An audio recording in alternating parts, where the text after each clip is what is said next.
আসসালামু আলাইকুম। প্রিয় দর্শক, অন্য মঞ্চের আলাপ চাইতায় আপনাদের সকলকে আমন্ত্রণ জানাচ্ছি। প্রিয় বন্ধুরা, প্রীতি সালাম এবং শুভেচ্ছা নেবেন। ডক্টর ইউনূস মনে হয় যে চাইছে যে ম্যাডাম বোধহয় মরে যাক বা এখনই মরে যাবে।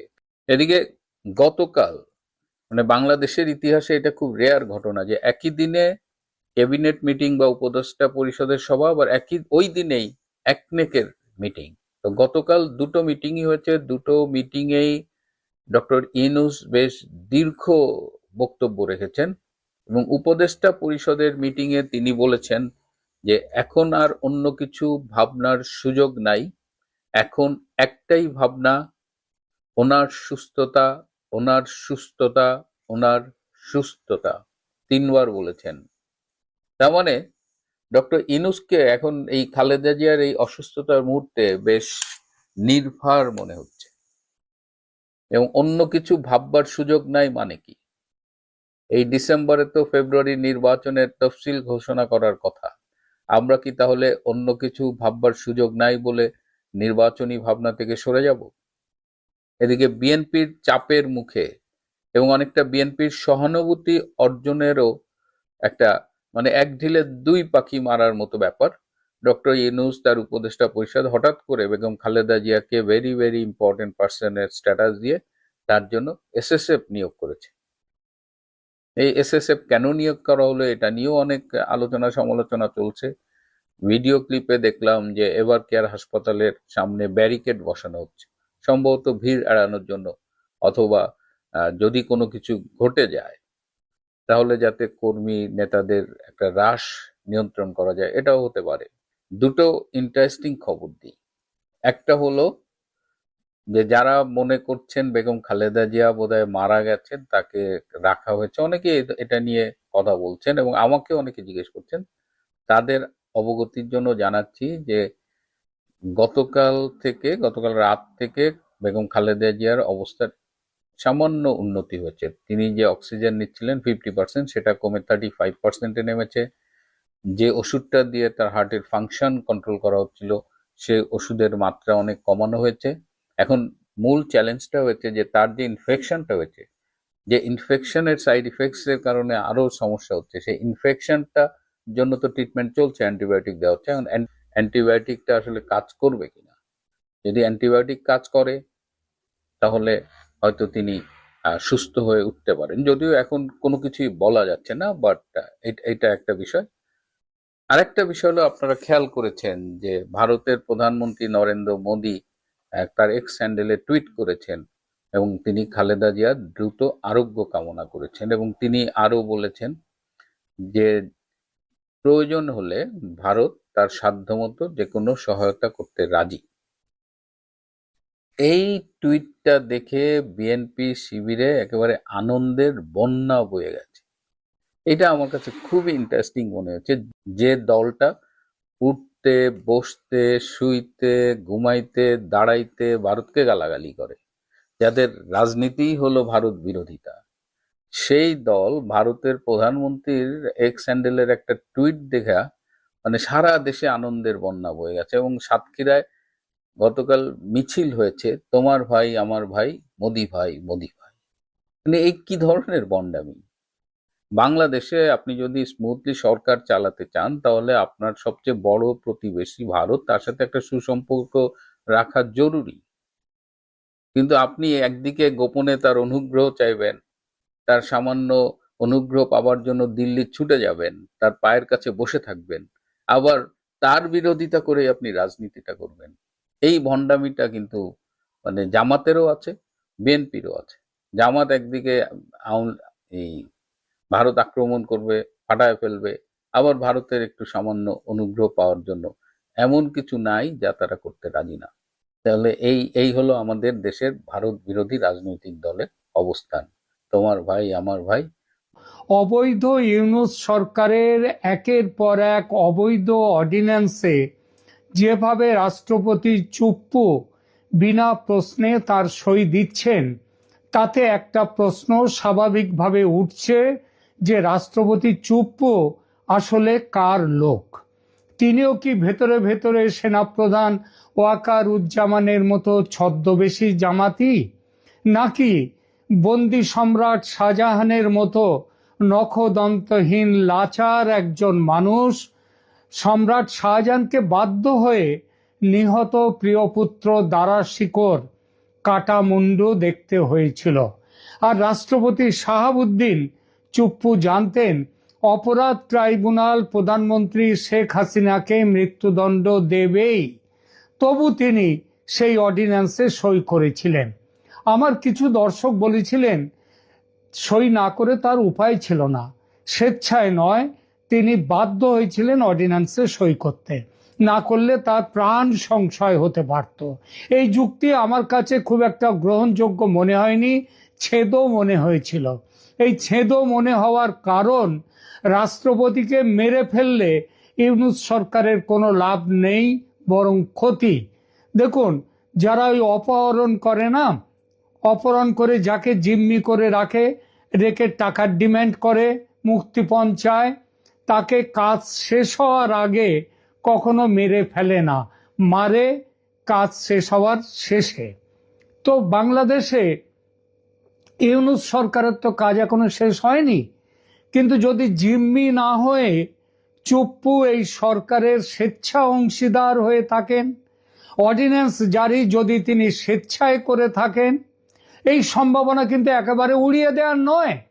বিশেষ করে রাষ্ট্রপতির সঙ্গে প্রধানমন্ত্রী শেখ হাসিনার সম্পর্কে শেষ দিকে তিক্ততা এসে গিয়েছিল বলে নির্ভরযোগ্য সূত্রে থেকে খবর আমি পেয়েছি। কলকাতায় থাকা আওয়ামী লীগের নেতাদের সঙ্গে ব্যক্তিগতভাবে বিষয়টি নিয়ে কথা বলেছি। রাষ্ট্রপতি চুপ্পু ছদ্ম জামাতি, এটা অবশ্য কেউ তাদের মধ্যে বিশ্বাস করেন না। তাহলে এই যে রাষ্ট্রপতি চুপ্পু একের পর এক বেআইনি অগণতান্ত্রিক অর্ডিন্যান্স কেন জারি করতে সম্মত হচ্ছেন? যদি তিনি বলতেন সই করব না, তাহলে কে কি করতে পারত? তাকে মেরে ফেলতো? সেটা কেন সম্ভব নয় আগেই বলেছি, কারণ এখন মেরে ফেলে তাদের কোনো লাভ নেই। শারীরিক অত্যাচার করতে পারত সামান্য, কিন্তু মেরে ফেলতো না। অপমান করতে পারত, সেটা তো করছেই। সত্যি পরিস্থিতি কি সেটা কেউ নিশ্চিত জানে না। আর এখানেই নতুন এক সম্ভাবনার কথা উঠেছে। এই নতুন সম্ভাবনা এসেছে ভারতের প্রশাসনের সর্বোচ্চ স্তরেও। এতদিন বিষয়টি নিয়ে কেউ সেভাবে ভাবেননি। ভাবনাটা এসেছে অতি সম্প্রতি শেখ হাসিনার ফাঁসির আদেশের পর।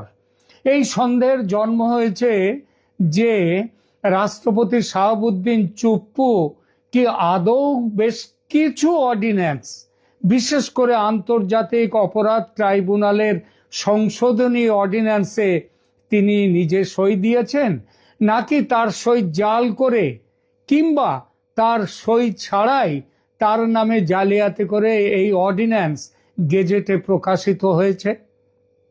দেখুন, বাংলাদেশ সংবিধানের 93 অনুচ্ছেদ অনুযায়ী জাতীয় সংসদের অধিবেশন না থাকলে এবং জরুরি পরিস্থিতিতে রাষ্ট্রপতি অর্ডিন্যান্স জারি করতে পারেন, কিন্তু সেটা অধিবেশন না থাকলে, যখন সংসদই নেই, তখন রাষ্ট্রপতি কোনো অর্ডিন্যান্স জারি করার কোনো ক্ষমতা নেই। তবে অর্ডিন্যান্সে যখনই করুন না কেন, অর্ডিন্যান্সের নিয়ম হচ্ছে অর্ডিন্যান্সে রাষ্ট্রপতির স্বাক্ষর বা সরকারি সিল সেখানে থাকতেই হবে, এবং এটি মূলত কার্যনির্বাহী ক্ষমতার, মানে প্রধানমন্ত্রীর বা প্রধান উপদেষ্টার ক্ষমতার অংশ হলেও এটির বৈধতা নির্ভর করে রাষ্ট্রপতির অনুমোদনের উপর। তাহলে এই জালিয়াতির প্রসঙ্গটা কিভাবে এলো?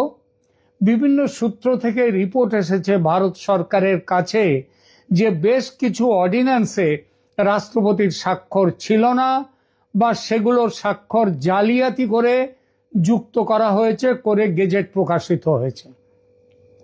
সন্দেহ হওয়ার আরও যুক্তিগ্রাহ্য কারণ রয়েছে। প্রথমত, দেশে আগেই যেটা বলেছি, যখন সংসদ ভেঙে দেয়া হয়েছে, সংসদ বলে কিছু নেই, এই পরিস্থিতিতে রাষ্ট্রপতি কোনো অর্ডিন্যান্স জারি করতে পারেন না, কারণ জারি হওয়া অর্ডিন্যান্স সংসদে পাশ করাতে হয়, যেটা এখন সম্ভব নয়। দ্বিতীয়ত, ৭১-এর যুদ্ধ অপরাধীদের বিচারের জন্য গঠিত ট্রাইব্যুনালকে যেভাবে সংশোধন করা হয়েছে সেটা আন্তর্জাতিক ট্রাইব্যুনাল কানুনের বিরোধী। তৃতীয়ত, ইউনূস সরকারের ট্র্যাক রেকর্ড, জালিয়াতির ট্র্যাক রেকর্ড। আপনাদের হয়তো মনে আছে সেই 5 আগস্টে প্রধানমন্ত্রী হাসিনা তার পদ ত্যাগ করে দেশ ছেড়ে চলে গেছেন বলা হলো, এবং সেটা বলার পরে জানা গেল সেই হিসেবে সুপ্রিম কোর্টের কনস্টিটিউশন বেঞ্চের পরামর্শের ভিত্তিতে নতুন সরকার শপথ নিল। পরে জানা গেল প্রধানমন্ত্রী শেখ হাসিনা পদত্যাগ করেননি, এবং তিনি যা দেশ ছেড়ে চলে গেছেন কিন্তু পদত্যাগ করেননি। আরও জানা গেল সুপ্রিম কোর্টের পরামর্শ সেটা সুপ্রিম কোর্টের কনস্টিটিউশনাল বেঞ্চের কোনো বৈঠকই বসেনি, অর্থাৎ পরামর্শ বলে যেটাকে সুপ্রিম কোর্ট থেকে নিয়ে আসা হয়েছে সেটা আর এক জালিয়াতি। অর্থাৎ এই সরকারের তৈরি হয়েছে, ক্ষমতায় বসেছে জালিয়াতি করে। আর এই কারণেই প্রশ্ন উঠেছে, বাংলাদেশে অন্তর্বর্তী সরকারের জারি করা বিভিন্ন অর্ডিন্যান্সে রাষ্ট্রপতি সই করেননি বা তার সই জাল করা হয়েছে কি? এই সরকারের পিছনের শক্তি মানে জামাতি শক্তি, ওই আল কায়দা শক্তি, আইএসের শক্তি, এরা যেভাবে শেখ হাসিনা পদত্যাগ না করলেও তার পদত্যাগের মিথ্যা খবর প্রচার করে এবং সুপ্রিম কোর্টের জাল পরামর্শ যেভাবে জোগাড় করে সরকার শপথ নিয়েছিল, সেই একই পদ্ধতিতে জালিয়াতির মাধ্যমে ট্রাইব্যুনালের সংশোধনী অর্ডিন্যান্স জারি হয়ে থাকলে খুব কি অবাক হওয়ার মতো কথা? আদৌ অবাক হওয়ার মতো কথা নয়। নিঃসন্দেহে এই সম্ভাবনাটি গুরুতর ধরনের রাষ্ট্রীয় জালিয়াতি এটা, এবং সেটা হচ্ছে বাংলাদেশের বর্তমান যে রাজনৈতিক পরিস্থিতি এবং যারা এই রাজনীতির এখন ক্ষমতায় আছেন তাদের কাছে এটা খুবই স্বাভাবিক ব্যাপার। এই ব্যাপারে আজ এই মুহূর্তে কোনো প্রমাণ পাওয়া অসম্ভব, কারণ শান্তির নোবেলজয়ী ইউনূস আইন কানুনকে মেঘনা যমুনার জলে ভাসিয়ে তার রাজত্ব চালাচ্ছেন। প্রমাণ লোপাট, তবে ভবিষ্যতে এর প্রমাণ পাওয়া যাবেই, যদি না বড় প্রমাণটিকে অর্থাৎ রাষ্ট্রপতি শাহাবুদ্দিন চুপ্পুকে এই সরকার বিদায় নেয়ার আগে চিরকালের মতো চুপ যদি না করিয়ে দেয় তাহলে প্রমাণ এক সময় আসতে বাধ্য। নয়াদিল্লির নির্ভরযোগ্য সূত্র থেকে জানা যাচ্ছে শেখ হাসিনার পদত্যাগপত্র, সুপ্রিম কোর্টের পরামর্শ জালিয়াতি করে এই সরকারের ক্ষমতা দখলের সঙ্গে এবার অর্ডিন্যান্স জালিয়াতির বিষয়টি যোগ করে বড়সড় একটি ডসিয়ার আমেরিকার হাতে তুলে দিয়েছে ভারত সরকার। আর এর পরিণামে নোবেলজয়ী ডক্টর মোহাম্মদ ইউনূসের এই ৮৬ না ৮৭ বছর বয়স, তার এই বয়সের যে প্রতিষ্ঠা তিনি অর্জন করেছেন পৃথিবীব্যাপী, সেই প্রতিষ্ঠা তাসের ঘরের মতো ভেঙে পড়তে বাধ্য। শুধু তাই নয়, বেঁচে থাকলে আগামী দিনগুলো তাকে যে ভয়ঙ্কর জালিয়াতির দায়েও অন্ধ কারাগারে কাটাতে হবে সেটাও নিশ্চিত। এই জন্যেই বাংলায় একটা প্রবাদ আছে, অতিবার বেরো না ঝড়ে ভেঙে পড়বে, কারণ ক্রাইম ডাজ নট পে, পাপ বাপকেও ছাড়ে না। ইউনূস এবং তার সঙ্গীরা কথাটা মনে রাখবেন। আজকে বাংলাদেশের প্রধান জাতীয় দৈনিক প্রথম আলো একটি সংবাদের শিরোনাম করেছে, যে শিরোনামটা হচ্ছে মাহফুজ সিদ্ধান্তহীন, আসিফের রাজনৈতিক ঠিকানা অনির্দিষ্ট। অর্থাৎ গত বছর 2024-এর জুলাই আগস্টে যে আন্দোলন হয়েছিল কোটার দাবিতে, যে আন্দোলন পরবর্তীতে যেটি সরকার পতনের আন্দোলনের রূপ নেয়, সেই আন্দোলনের প্রধান দুই মুখ আসিফ মাহমুদ সজীব ভুঁইয়া এবং মাহফুজ আলম এবং একই সাথে নাহিদ ইসলাম, এই তিনজন ছাত্র প্রতিনিধি হিসেবে সরকারে যোগ দিয়েছিলেন। নাহিদ ইসলাম আগেই গত ফেব্রুয়ারিতেই পদত্যাগ করে আলাদা তারা একটি রাজনৈতিক দল গঠন করেছেন, জাতীয় নাগরিক পার্টি, যে পার্টি এখন ইতিমধ্যে নির্বাচন কমিশনে নিবন্ধন পেয়েছে, প্রতীক পেয়েছে নানা জল্পনা কল্পনার পর। আবার এদিকে নির্বাচন ঘনিয়ে আসছে, ফেব্রুয়ারির প্রথমার্ধে জাতীয় সংসদ নির্বাচন হবে, এটা সরকারের তরফ থেকে বলা হচ্ছে, কিন্তু আমরা বিশ্বাস করি না যে নির্বাচন হবে। এখন প্রশ্ন হচ্ছে যে এই ছাত্র প্রতিনিধি যারা ছিলেন সরকারে, একজন চলে গেছেন আগেই, কিন্তু দুজন এখনো পর্যন্ত আছেন। দুজনের একজন অবশ্য মাহফুজ আলমকে আমরা বহু পরে চিনলাম, যে মাহফুজ আলম নামের একজন ওই জুলাই আগস্টের ওই সময়ের আন্দোলনে ছিলেন, যখন সরকারের অংশ হলেন। প্রথমে সিনিয়র সচিব পদমর্যাদায় প্রধান উপদেষ্টার কার্যালয়ে সংযুক্ত হয়েছিলেন, পরবর্তীতে উপদেষ্টা হলেন, তখন একটু একটু করে চিনলাম। এবং মাহফুজ আলমকে ডক্টর ইউনূস নিউ ইয়র্কের জাতিসংঘের অধিবেশনে গিয়ে এক ফাঁকে এক অনুষ্ঠানে, ক্লিনটন ফাউন্ডেশনের অনুষ্ঠানে, যখন জুলাই আন্দোলনের মাস্টারমাইন্ড বলে পরিচয় করিয়ে দিলেন ক্লিনটনকে, তখন আমরা তাকে আরো ভালোভাবে চিনলাম। যাই হোক, এখন এই দুই ছাত্র উপদেষ্টা আছে, কিন্তু সরকারের তো শেষ পর্যায়ে অবস্থা দৃষ্টে চারিদিক দিয়ে মনে হচ্ছে যে সরকার শেষ দিকে। এখন তারা কি করবেন?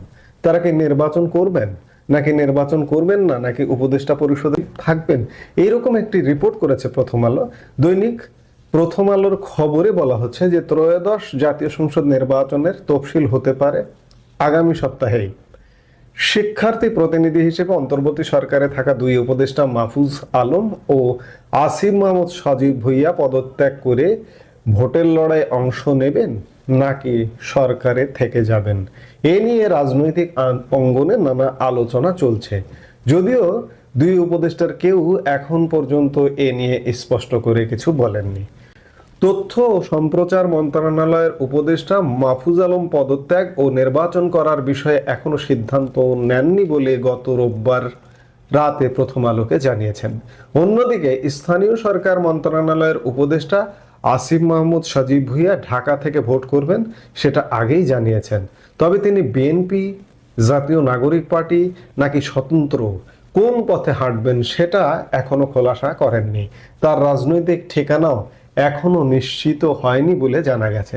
এদিকে দুই উপদেষ্টাকে পদত্যাগ করার জন্য অন্তর্বর্তী সরকারের শীর্ষ পর্যায় থেকে সম্প্রতি আবারও পরামর্শ দেওয়া হয়েছে বলে সংশ্লিষ্ট একাধিক সূত্রে জানা গেছে। এর আগেও গত সেপ্টেম্বরের মাঝামাঝি সময়ের মধ্যে তাদের পদত্যাগের পরামর্শ দেওয়া হয়েছিল, তখন তারা আরো সময় চেয়েছিলেন। এরপর আরো একাধিকবার পদত্যাগের পরামর্শ দেওয়া হয়েছিল বলে জানা গেছে। এর মধ্যে আসিফ মাহমুদের ঘনিষ্ঠ একটি সূত্র জানায় তিনি জাতীয় নির্বাচনের তফসিল ঘোষণার আগেই সরকার থেকে পদত্যাগ করতে পারেন। তবে মাহফুজ আলমের ঘনিষ্ঠ কোনো সূত্র বলছে তিনি পদত্যাগ না করে এই সরকারের শেষ সময় পর্যন্ত উপদেষ্টা পরিষদে থেকেও যেতে পারেন। সেক্ষেত্রে তিনি নির্বাচনে অংশ নেবেন না, আর যদি নির্বাচনে অংশ নেন তাহলে তফসিলের আগে সরকার থেকে পদত্যাগ করবেন। এদিকে প্রধান নির্বাচন কমিশনার গত শনিবার বলেছেন ডিসেম্বরের দ্বিতীয় সপ্তাহে, অর্থাৎ আগামী সপ্তাহে নির্বাচনের তফসিল ঘোষিত হতে পারে। মাহফুজ আলম এবং আসিফ মাহমুদ সজীব ভুইয়া যে প্ল্যাটফর্ম থেকে উঠে এসে আজকে সরকারের উপদেষ্টা মন্ত্রীর পদমর্যাদায়, তাদেরই আন্দোলনের সহকর্মীরা গত ফেব্রুয়ারিতে এনসিপি গঠন করেছে। আমি শুরুতেই এনসিপির কথা বলেছি, কিন্তু তারা কি আসলে এনসিপির অংশ নয়? এনসিপিতে যোগ দিবেন না, বা যোগ দেওয়া বলে কি, তারা তো এখন সরকারে আছেন, এনসিপিরই আছেন এমনটাই ধরা হয়। কিন্তু মাঝখানে বিশেষ করে আসিফ মাহমুদ সজীব ভুইয়ার নানা টানাপোড়েনের কথা শোনা গিয়েছিল, এবং তিনি তার নিজ এলাকায় ইলেকশন করবেন না, তিনি ধানমন্ডির ভোটার হয়েছেন, ইত্যাদি নানান কথা। আসলে কি হচ্ছে এবং কি হচ্ছে এগুলোর উত্তর পেতে হলে আমরা হয়তো, যেহেতু আগামী সপ্তাহে তফসিল ঘোষণার কথা শোনা যাচ্ছে, সাথে বারবার এই কথাটাও বলতে হয় যে তফসিল ঘোষণা হতে পারে। এর আগে 2008 সালের নবম জাতীয় সংসদ নির্বাচনেও কিন্তু 5 বার তফসিল ঘোষিত হয়েছিল। কাজেই নির্বাচন কমিশন একটি তফসিল ঘোষণা করতেই পারে, কিন্তু নির্বাচন হওয়ার ব্যাপারে এখনো পর্যন্ত কোনো আভাস আসলে নেই। যাই হোক, আমরা আলাপে ছিলাম যে দুই উপদেষ্টার ভাগ্যে কি হচ্ছে, সেটি হয়তো আমরা আগামী এক সপ্তাহের মধ্যেই দেখতে পাবো।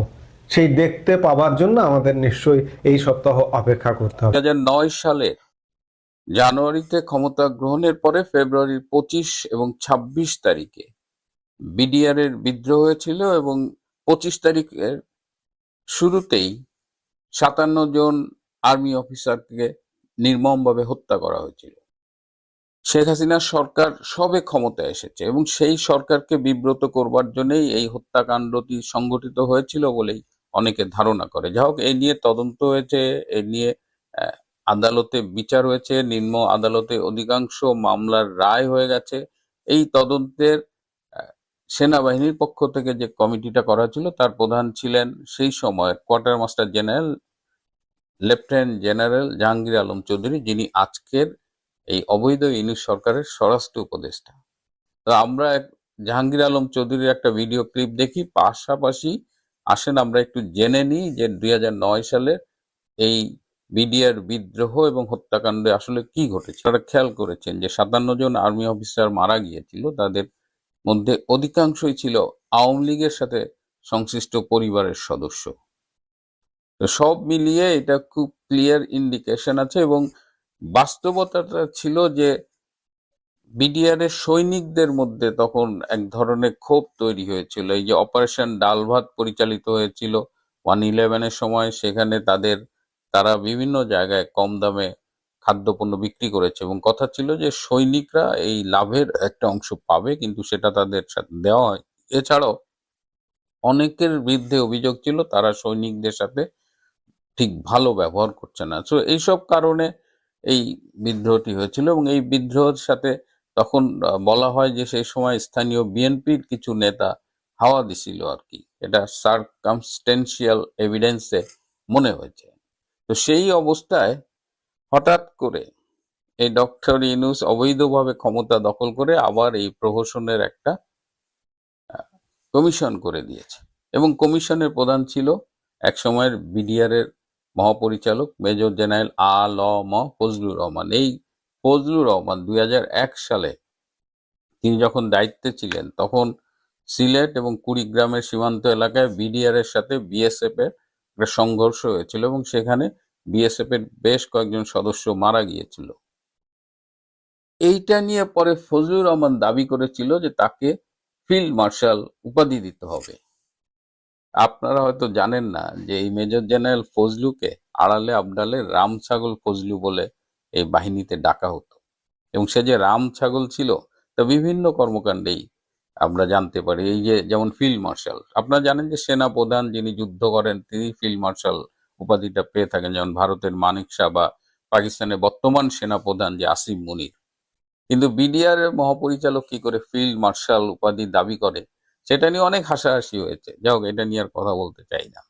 এবং 2009 সালের পর থেকেই তিনি রিটায়ারমেন্টে যাওয়ার পর থেকে এই বিডিআর বিদ্রোহ নিয়ে অনেক টক শোতে কথা বলেছেন এবং সেখানে বলেছেন এটা হাসিনার সিগন্যালে হয়েছে, এর সাথে ভারত জড়িত। যা যা কথা বলতেন তিনি এই কমিশনের রিপোর্টে সেম জিনিসগুলো পাইছে। তো উনি কি করে এত বছর আগে জানতেন? তদন্ত তো করলেন এই যে গত বছরের অগস্টের পরে যখন কমিশন হইল, তা আপনি তদন্ত করলেন লাস্ট 13-14 মাস, আর আপনি 2009 সাল থেকে একই জিনিস জানেন। আপনাদের 2004 সালের 21শে আগস্টে সে গ্রেনেড হামলার কথা মনে আছে না? সেখানে বিএনপি সেখানে সংসদে দাঁড়িয়ে খালেদা জিয়া বলেছিলেন যে শেখ হাসিনা নাকি ভ্যানিটি ব্যাগে করে গ্রেনেড ক্যারি করে নিয়ে গেছে। যাও, কোনো কিছুই যখন গিলাইতে পারছে না তখন নোয়াখালীর সেনবাগ না কোথায় একটা ছেলে চার দোকান থেকে জজ মিয়া নামে একটা ছেলেকে ডেকে না ধরে পুলিশে তাকে দেখালো যে সেই গ্রেনেড হামলার জন্য দায়ী। ওদিকে জজ মিয়ার পরিবারকে আবার পুলিশ টাকা দেয় যে জজ মিয়া জেলে আছে, মান্থলি তোমরা এই টাকাটা নিবা। সেই জজ মিয়া নাটক নিয়ে তো কম হাসাহাসি হইলো না। তো এইবার ফজলু মিয়া যে নাটকটা করলো এই তদন্তের নামে প্রহসন করলো, এইটা তো জজ মিয়া নাটককেও হারায় দিচ্ছে।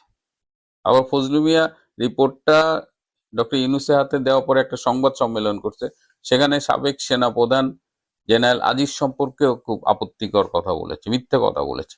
বলেছে জেনারেল আজিজ নাকি লেফটেন্যান্ট কর্নেল থাকাকালীনই সে আর ফার্দার প্রমোশন পায়নি, অর্থাৎ সুপারসিডেড হয়ে গেছে, তারপরেও তাকে সেনা প্রদান করা হয়েছে, উইচ ওয়াজ রং।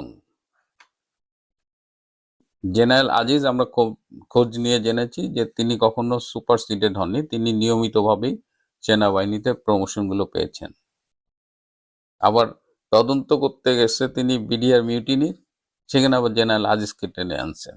তাহলে আপনারা বুঝতে পারছেন। আবার ব্যারিস্টার ফজলে তাপস সে নাকি কোঅর্ডিনেট করছে। একটা মা বাপ মরা ছেলে, যারা আপনারা তাকে চেনেন, সে খুবই নরম স্বভাবের। এবং দেখেন এই যে যাওয়ার আগের দিন 4 আগস্ট না 3 আগস্ট সে যখন ঢাকা থেকে চলে যাচ্ছে, তখন সে একটা ইমিগ্রেশন অফিসারকে ম্যানেজ করতে পারেনি, সে প্রধানমন্ত্রীকে ফোন করছে। তো এরকম একটা মানুষ বিডিআর হত্যাকাণ্ড ঘটায় ফেলছে আর কি। মানে ফজলু যে রাম ছাগল তা প্রতি মুহূর্তে যেন প্রমাণ করতেছে। মানে ইউনূসের অসংখ্য প্রহসনমূলক কাজ, হাস্যকর কাজের সাথে নতুন করে যোগ হলো এই বিডিআর বিদ্রোহ হত্যা তদন্তের এই কমিশনের রিপোর্ট। আমার কাছে কি মনে হচ্ছে জানেন, মনে হচ্ছে যে শেখ হাসিনা মামলার যে রায় দিয়েছে না এই সরকারের সময়ে আদালত, আন্তর্জাতিক অপরাধ ট্রাইব্যুনাল, এই রায় এবং রায় পরবর্তী 1-2 সপ্তাহের যে রাজনৈতিক একটা জোশ সরকারের, এটাই শেষ। মানে এরপরে আর ফার্দার ডেভেলপমেন্ট বলতে কিছু নাই বলতে ভারতের দিক থেকে না, এটা বাংলাদেশের দিক থেকে। আমি সবসময় বলে এসেছি যে এই শেখ হাসিনা বিচার করতে চাওয়াটাই একটা গলদ আছে। এই সরকার সত্যিকার অর্থেই শেখ হাসিনার একেবারে স্পেসিফিক কোনো অপরাধ খুঁজে বের করা এবং সেটার জন্য যথাযথ প্রক্রিয়ায় বিচার, এটা শুরু থেকেই সে যায়নি। সে গিয়েছে রাজনৈতিক দৃষ্টিকোণ থেকে এবং প্রতিহিংসার দৃষ্টিকোণ থেকে। যাক, আদালত একটা রায় দিয়েছে। এই রায়ের পরবর্তী স্টেপ কি? যে আসামি বা যাকে সাজা দেওয়া হয়েছে তাকে দেশে আনা। এই দেশে আনার জন্য বাংলাদেশ একটা চিঠি দিয়েছে। এই চিঠি এই চিঠির পরে এই চিঠি কোথায় গেল, এটার উত্তর চিঠি যখন নাম এসছে তখনই মানুষ ধারণা করেছে, আমরাও বুঝতে পেরেছি যে এই চিঠি আলটিমেটলি এর আগের চিঠির মতোই কোথাও না কোথাও পড়ে থাকবে। ভারত খুব সাবধানী একটা জবাব দিয়েছে যে তারা এটা দেখছে, তারা পর্যবেক্ষণ করছে এবং বাংলাদেশের শান্তি, প্রগতি, হ্যানত্যান, নির্বাচন, বাংলাদেশের মানুষের ভালো চায়, সম্পর্ক ভালো চায়, এইসব কথাবার্তা বলছে। কিন্তু এইসবের আড়ালে আরো কিছু ঘটনা যে আছে এবং ভারত আনুষ্ঠানিকভাবে তার যে বলা যে আমি শেখ হাসিনাকে দিব না, এটা ভারত নিজে না বলে অন্যদেরকে দিয়ে বলাচ্ছে। ভারতের শক্তিশালী সংবাদ মাধ্যম আনন্দবাজারের সমস্ত সংবাদ আমরা পিক করি না, কিন্তু অনেক সেন্সিটিভ সংবাদ আছে। আজকেও আপনি যদি আনন্দবাজারের বিদেশ ক্যাটাগরিতে ঢুকবেন, বাংলাদেশ নিয়ে প্রচুর নিউজ দেখবেন। আমরা সংবাদপত্রে অনেক নিউজ বিশ্লেষণ করি, বাট আনন্দবাজার এই নিউজটা তারা যে করেছে, এই নিউজে ভারত সরকার হোক বা ভারতের দিক থেকে বোঝানোর চেষ্টা হয়েছে। আমরা বাংলাদেশেও বিভিন্ন সোশ্যাল মিডিয়া ব্লগারদের ফটোগ্রাফ দেখছি এবং ভারতের ওই আনন্দবাজারের খবরটার সার বা জিস্ট যদি বলা হচ্ছে কোনো প্রত্যর্পণ চুক্তি ঘাতকের হাতে তুলে দিতে বলে না। কথাটার মিনিং কি? বাংলাদেশ ভারতের মধ্যে 2013 সাল থেকে বন্দি বিনিময় চুক্তি আছে, প্রত্যর্পণ চুক্তি আছে। আদালতের রায়ে কেউ দোষী সাব্যস্ত হলে তাকে এক দেশ, অপরাধী যদি আরেক দেশে আশ্রয় নেয়, তাকে তুলে দিতে পারবে। সহজ হিসাবে শেখ হাসিনাকে বাংলাদেশের হাতে তুলে দেওয়ার কথা ভারত বাধ্য।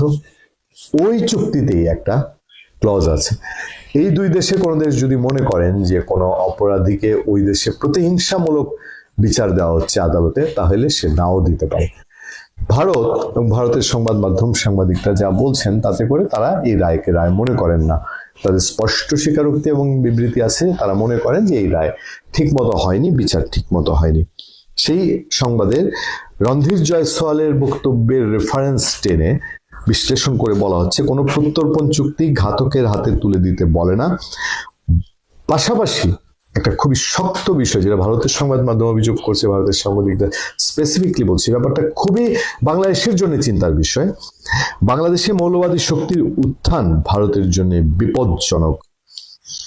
রণধীর জয়সওয়াল ভারতের পররাষ্ট্র দপ্তরের মুখপাত্র, তিনি তার রেফারেন্স আছে। এখন কথা হলো বাংলাদেশের মৌলবাদীর উত্থান। এই বাংলাদেশের মৌলবাদীর উত্থান, মৌলবাদ বাংলাদেশে অনেক পুরনো সমস্যা, কিন্তু আওয়ামী লীগ সরকার বিদায়ের পর ডক্টর ইউনূসের নেতৃত্বাধীন যে সরকার এসছে, এই সরকারের সময়ে একটু চোখ কান খোলা রাখলেই বোঝা যায় যে দেশে আমি একে মৌলবাদী দিয়ে সংজ্ঞায়িত করব, আমি একে উগ্রবাদী দিয়ে সংজ্ঞায়িত করব, নাকি আপনারা যারা এই মৌলবাদী উগ্রবাদী আচরণকে আপনারা বলেন যে আমাদের ধর্মের প্রতি অ্যালার্জি? আমি দেখলাম যে জামাতের লোকজন খুব সহজেই কোনো কারণ ছাড়া যখনই যুক্তিতে পারছে না তখন বলে হ্যাঁ ইসলাম নিয়ে আপনাদের অ্যালার্জি, ইসলাম নিয়ে অ্যালার্জি। বিষয়টা ইসলাম নিয়ে সাধারণের অ্যালার্জি না, সাধারণ মুসলমানদের আমাদের অ্যালার্জি না, যারা ইসলাম নিয়ে ব্যবসা করে, ইসলাম নিয়ে রাজনীতি করে তাদের অ্যালার্জি, কারণ তারা ইসলামকে অতিরিক্ত রকম অপব্যবহার করে। সেই জায়গা থেকে বাংলাদেশের ভেতরে এই ইসলামের, আমাদের ইসলাম ধর্মের আবয়ব দিয়ে, আবরণ দিয়ে, খোলস দিয়ে পাকিস্তানের সঙ্গে, যে দেশ পৃথিবীতে সবচেয়ে বড় সন্ত্রাসবাদী দেশ হিসেবে পরিচিত, সেই দেশের লোকজনের ব্যাপক দেধারছে আনাগোনা, লাগামহীন আনাগোনা, সেটাকে ভারতের দিক থেকে মিন করা হচ্ছে যে ভারতের জন্য সাংঘাতিক রকম হুমকি। এখন এটা যদি লাগাতার চলতে থাকে, এখন দেখতে দেখতে 1-1.5 বছর পার হয়েছে, যদি লাগাতার সামনে চলতে থাকে, ভারত কেন বাংলাদেশ সীমান্ত ঘেঁষে তাদের সেনা মোতায়েন, নতুন নতুন সেনা গেরিশন করে বাংলাদেশকে ভয় দেখাচ্ছে বা চাপে রাখতে চাচ্ছে, এগুলো যত বেশি রকম ঘটতে থাকবে ততই কি আরো বেশি রকম বাংলাদেশের জন্য ঝুঁকিপূর্ণ না? এমন না যে আমি বলছি যে ভারত আমাদের দেশের উপরে হামলা করে বসবে এক্ষুনি বা খুব দ্রুত সময়ের মধ্যে। আমি বলতে চাচ্ছি যে এই যদি আমাদের নর্মাল যে দেশ, সাধু সন্ন্যাসী, আমাদের নমনীয় ইসলাম প্র্যাকটিসের যে দেশ, সেই দেশে এখন যেভাবে ইন্টারন্যাশনাল ট্রিট করা হচ্ছে, এই দেশের রাষ্ট্র পরিচালনায় যারা দায়িত্ব, তাদের সঙ্গে আন্তর্জাতিক মাফিয়া গ্রুপ, আন্তর্জাতিক terrorist group, even Osama bin লাদেনের সেই আল কায়েদার যে সম্পর্কের আলোচনা ডালপালা মিলছে, এগুলো যদি চলতে থাকে, তাহলে ভারত আজ যেগুলো অনানুষ্ঠানিকভাবে বলছে, কিছুদিন পরে আনুষ্ঠানিক বললে পরে তার পরবর্তী পদক্ষেপ কি হবে? ভালো থাকবে।